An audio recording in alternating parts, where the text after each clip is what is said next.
Good morning everyone. So in this class will talk about planets. सौरमंडल की बात करेंगे, ग्रहों की बात करेंगे और ग्रहों का वर्गीकरण हम इस क्लास में देखेंगे। तो ग्रह क्या होते हैं?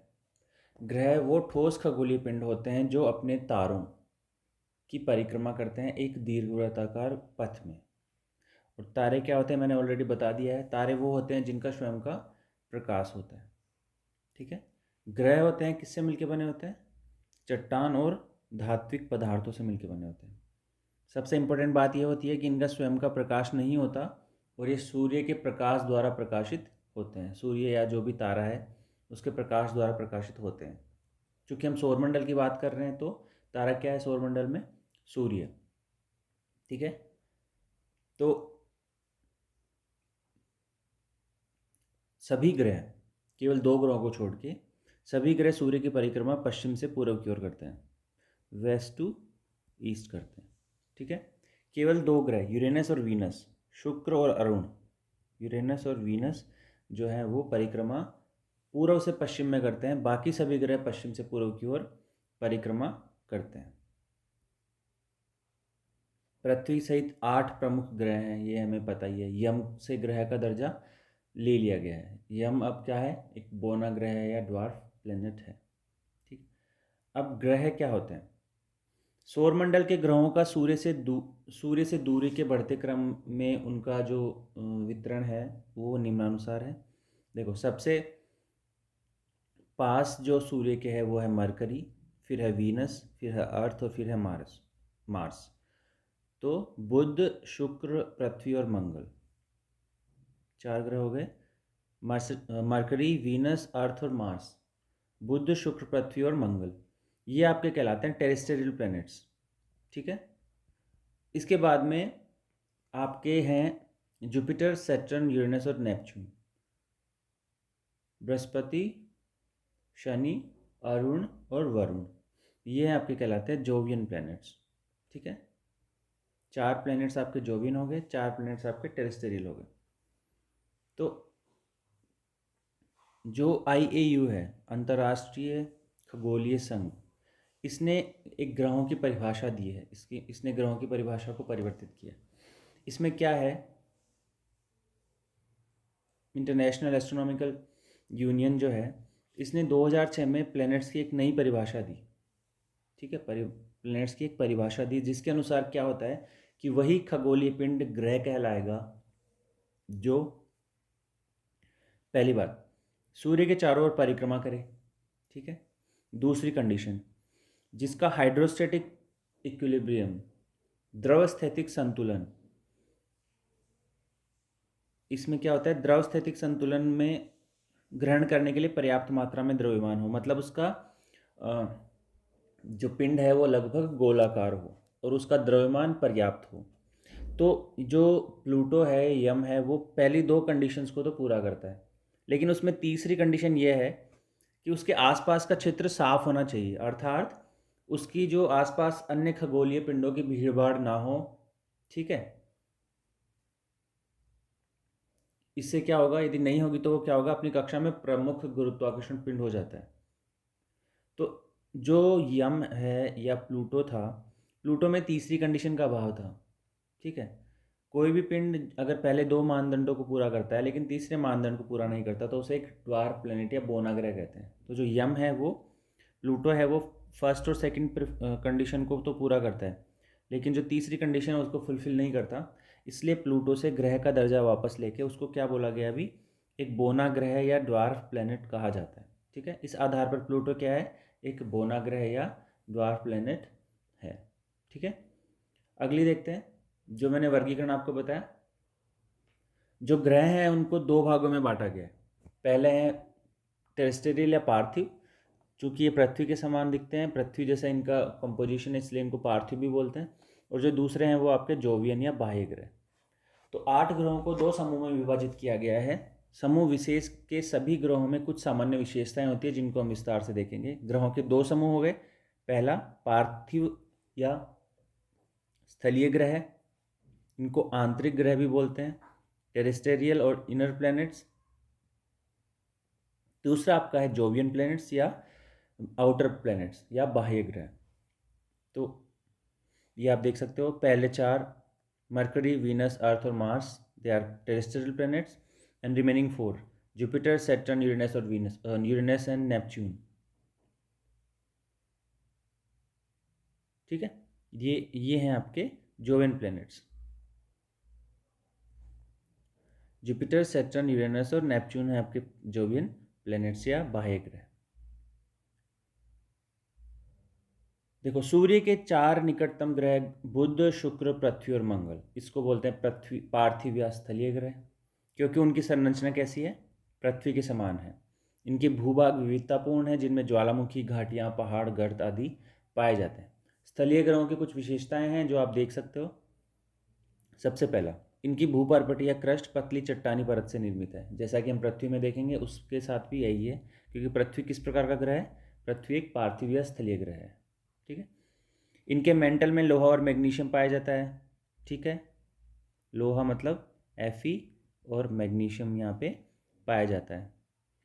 इनके क्रोड या कोर में भारी धातुएं होती हैं। जैसे आप पृथ्वी का देखोगे तो कोर किससे मिलकर बना है, निफे से, निकिल और फेरस से। निकिल और फेरस दोनों भारी धातु हैं। इसके बाद में इनका वायुमंडल महीन एवं विरल होता है। ठीक है, ये वायुमंडल पाया जाता है इनका पार्थिव ग्रहों का, और वो विरल होता है। इनमें से कुछ के ही प्राकृतिक उपग्रह हैं, सभी ग्रहों के उपग्रह नहीं पाए जाते। ठीक है, जैसे पृथ्वी का केवल एक उपग्रह है, वो है कौन, चंद्रमा। तो ये हो गई आपकी स्थलीय ग्रहों की विशेषताएं। अब आते हैं हम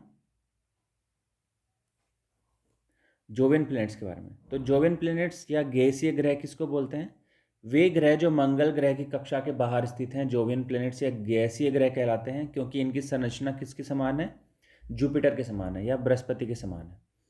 गैसीय ग्रहों में क्या क्या है, बृहस्पति, शनि, यूरेनस और नेपच्यून। ठीक है, ये सम्मिलित हैं। गैसीय ग्रहों की सामान्य विशेषताएं निम्नलिखित हैं। क्या है, पहला, ये सभी गैसीय पिंड हैं, गैसों से निर्मित हैं, भारी धातुओं से निर्मित नहीं है। किससे निर्मित है, गैसों से निर्मित है। दूसरा, इनके चारों ओर वलय पाए जाते हैं, रिंग सिस्टम पाए जाते हैं। ठीक है, जैसे ये कोई ग्रह है ना, इसके चारों तरफ वलय पाए जाते हैं, रिंग सिस्टम जिसको बोलते हैं, ये इसमें उपस्थित होते हैं। इनके प्राकृतिक उपग्रहों की संख्या अधिक होती है, इनके प्राकृतिक उपग्रहों की संख्या अपेक्षाकृत अधिक होती है। तो ये हैं आपके कुछ विशेषताएं जोवियन प्लैनेट्स की या गैसीय ग्रहों की। ठीक है, तो ये आपके हो गए जोवियन प्लैनेट्स। ये दोनों में अंतर हो गया, जोवियन प्लैनेट्स में और टेरेस्ट्रियल प्लैनेट्स में, स्थलीय ग्रहों में और गैसीय ग्रहों में।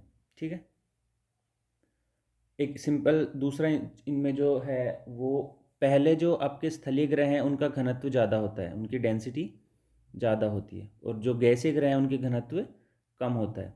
ये आकार में बड़े होते हैं और ये आकार में अपेक्षाकृत छोटे होते हैं। ठीक है, इनका वॉल्यूम ज़्यादा होता है, वॉल्यूम यहाँ पे ज़्यादा होगा गैसीय ग्रहों का, इनका जो वॉल्यूम है वो कम होगा। तो ये कुछ और इनमें डिफरेंसेस हैं। अब हम बात करते हैं प्लैनेट्स की। तो सबसे पहले लेते हैं मरकरी। मरकरी की क्या है, ये बुध जो ग्रह है, मरकरी जो ग्रह है, सूर्य का सबसे नज़दीकी ग्रह है। ठीक है, सूर्य के उगने से पहले 2 घंटे पहले आपको ये दिखाई देता है। सबसे छोटा ग्रह है और साथ ही इसका कोई उपग्रह नहीं है। ठीक है, इसमें चुंबकीय क्षेत्र पाया जाता है, जैसे पृथ्वी का चुंबकीय क्षेत्र होता है वैसे ही बुध का भी चुंबकीय क्षेत्र पाया जाता है। नेक्स्ट करेक्टर है इसका, ये सूर्य की परिक्रमा सबसे कम समय में पूरी करता है, अर्थात सौरमंडल का सर्वाधिक कक्षीय गति वाला ग्रह है ये। ठीक है, नेक्स्ट देखते हैं। यहाँ दिन बहुत गर्म होता है, रातें बहुत ठंडी होती हैं। इसका तापांतर सभी ग्रहों में सर्वाधिक होता है, मतलब दिन और रात का जो तापांतर है वो लगभग 600 डिग्री के आसपास होता है। यहाँ पे दिन का तापमान जो होता है वो होता है 450 के आसपास, 427 डिग्री सेंटीग्रेड के आसपास, और रात में यहाँ हो जाता है -173 डिग्री सेंटीग्रेड। अर्थात जो तापांतर होता है वो सर्वाधिक होता है। उसका प्रमुख कारण क्या है, क्योंकि ये सूर्य के सबसे नज़दीक पाया जाता है। ये हो गया बुध। नेक्स्ट, बुध के बाद चलते हैं हम शुक्र पे।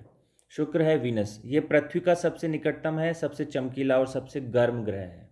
ठीक है, इसे इसके दूसरे नाम है सांझ का तारा या भोर का तारा भी कहा जाता है, क्योंकि ये शाम में पश्चिम दिशा में तथा सुबह पूर्व की दिशा में आकाश में हमें दिखाई देता है।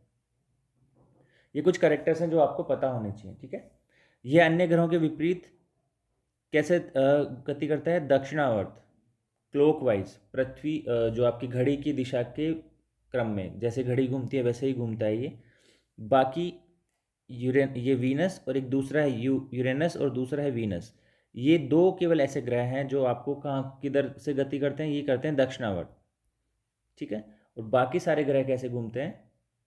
वामावर्त या घड़ी की विपरीत दिशाओं में, ठीक है। देखो, इसे बोलते हैं पृथ्वी का सिस्टर प्लैनेट या भगिनी ग्रह। क्यों कहते हैं? क्योंकि इसका घनत्व, आकार और व्यास लगभग पृथ्वी के जैसा है, तो ये पृथ्वी की बहन जैसी है, इसीलिए इसको भगिनी ग्रह या सिस्टर प्लैनेट भी कहते हैं।